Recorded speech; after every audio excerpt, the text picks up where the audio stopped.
L'adaptation de Call of Duty au cinéma, la suite de Social Network et le boom monumental de l'animé au Japon, ce sont les 3 news de la semaine. L'adaptation au cinéma de Call of Duty est enfin lancée. Paramount s'associe avec Activision pour produire un film en prise de vue réelle et ils ont confié l'écriture et probablement la production à Taylor Sheridan.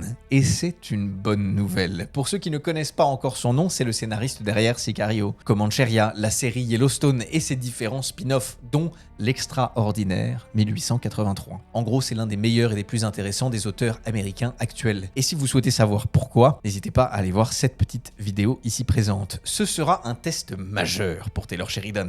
Call of Duty est l'une des plus grosses franchises de tous les temps, avec plus de 500 millions d'exemplaires vendus, et pourrait être soit son plus grand succès populaire, soit son premier véritable faux pas. Sheridan n'a jamais travaillé sur une franchise aussi massive, mais il est à lui tout seul l'auteur de quelques franchises déjà. Ce sera donc l'occasion de voir s'il peut garder son exigence d'écriture tout en parlant à un public plus large. Deuxième news, The Social Network va avoir une suite, mais cette fois David Fincher ne réalise pas. C'est Aaron Sorkin, le scénariste du premier, qui prend les commandes. Et autre changement de taille, Jesse Eisenberg ne reprendra pas son rôle de Mark Zuckerberg. Il sera remplacé par Jeremy Strong. Jeremy Strong incarnera ici un Zuckerberg plus âgé, plus isolé, plus inquiétant. Si vous avez vu Succession, vous savez qu'il y a déjà de quoi se frotter les mains. Cette suite est intitulée The Social Reckoning et elle est prévue pour 2026. Elle devrait s'attaquer non plus à la création de Facebook évidemment, mais aux conséquences de Facebook sur le monde.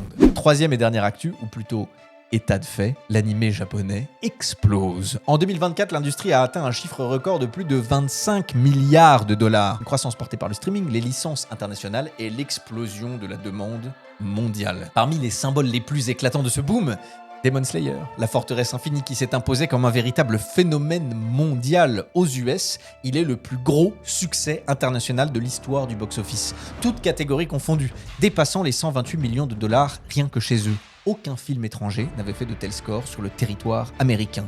La franchise confirme sa capacité à mobiliser un public international massif, à égalité avec les plus grosses productions hollywoodiennes. Autrement dit, on n'est plus du tout sur un phénomène de niche. L'animé est devenu une force culturelle et économique globale. Et le Japon est en train d'en faire une arme de soft power aussi puissante que son industrie de la tech. Voilà pour les actualités de la semaine. Si ce format vous plaît, n'hésitez pas à nous le dire en commentaire, likez la vidéo. On vous en prépare une autre pour la semaine prochaine.